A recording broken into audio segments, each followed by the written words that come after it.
Welcome to waves media Telugu. Vinukonda నియోజకవర్గం నూజెండ్ల గ్రామంలో PM Shri ZPHS జిల్లా పరిషత్ ఉన్నత పాఠశాల నందు 10వ తరగతి చదువుతున్న విద్యార్థులకు ఉచిత స్టడీ మెటీరియల్ను ప్రభుత్వ చీఫ్ విప్ జీవి ఆంజనేయులు పంపిణీ చేశారు. 10వ తరగతి విద్యార్థులు రాబోయే బోర్డు పరీక్షల్లో మంచి ఫలితాలు సాధించేందుకు సహాయపడటం, విద్యార్థులకు పరీక్షల సన్నద్ధతను ఉపయోగపడే ముఖ్యమైన స్టడీ మెటీరియల్స్ అందజేశారు. జీవి మాట్లాడుతూ విద్యార్థులు ఈ అవకాశాన్ని సద్వినియోగం చేసుకొని కష్టపడి చదివి మంచి మార్కులతో ఉత్తీర్ణులై పాఠశాలకు మరియు తల్లిదండ్రులకు మంచి పేరు తీసుకురావాలని ఆకాంక్షించారు.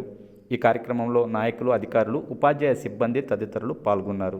ప్రైవేట్ పాఠశాల కంటే బాగా కార్పొరేట్ స్కూల్స్ కంటే నంబర్ 1 గా ఈ రోజు ప్రభుత్వ పాఠశాలలో గొప్ప విద్య, ఎడ్యుకేషన్ ని ఆటలు, పాటలు అన్ని రంగాల్లో తీర్చిదిద్దుతూ ఉన్నారు నారా లోకేష్ గారు. అందుకనే ఈరోజు కార్పొరేట్ స్కూల్స్ నుండి మళ్ళీ ప్రభుత్వ పాఠశాలలో ZP schools, model schools, AP model schools ప్రభుత్వ పాఠశాలలో ఈరోజు చదువుకునేటువంటి రోజులు మొదలైనవి.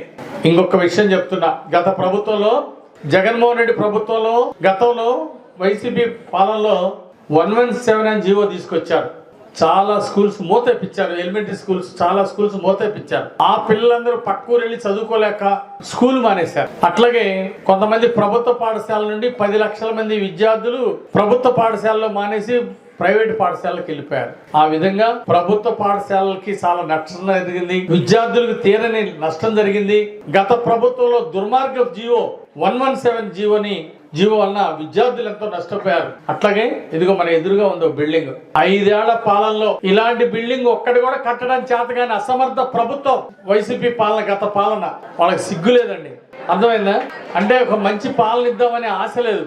ప్రజలందరూ గెలిపించి మా జీవితాలు బాగు చేయమని ప్రజలందరూ కూడా 151 సీట్ ఇచ్చి ఎమ్మెల్యేలు గెలిపించి జగన్మోహన్ రెడ్డిని ముఖ్యమంత్రి చేస్తే విద్యా వ్యవస్థను సర్వనాశనం చేశాడు.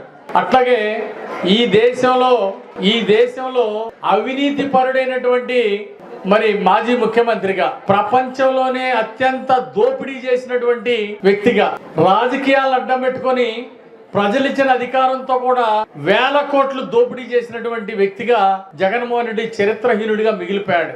ఇలాంటి బిల్డింగులు, విద్యార్థులకు ఉపయోగపడేటువంటి బిల్డింగులు కూడా పూర్తి చేయకుండా ఆయన మాత్రం 1000 కోట్ల రూపాయలు దోచుకున్నాడు. కానీ పిల్లలకు ఉపయోగపడే ఇలాంటి స్కూల్ బిల్డింగులు కూడా పూర్తి చేయకపోవడం ఎంతవరకు సమంజసం, ఎంతవరకు న్యాయమో నేటి విద్యార్థులు కూడా ఆలోచించారు. అంటే ఇలాంటి స్కూల్ బిల్డింగులు 20 లక్షలు, 30 లక్షలతో పూర్తి చేయాల్సినటువంటి బిల్డింగులు పూర్తి చేయలేని వాళ్ళు 5 ఏళ్లలో.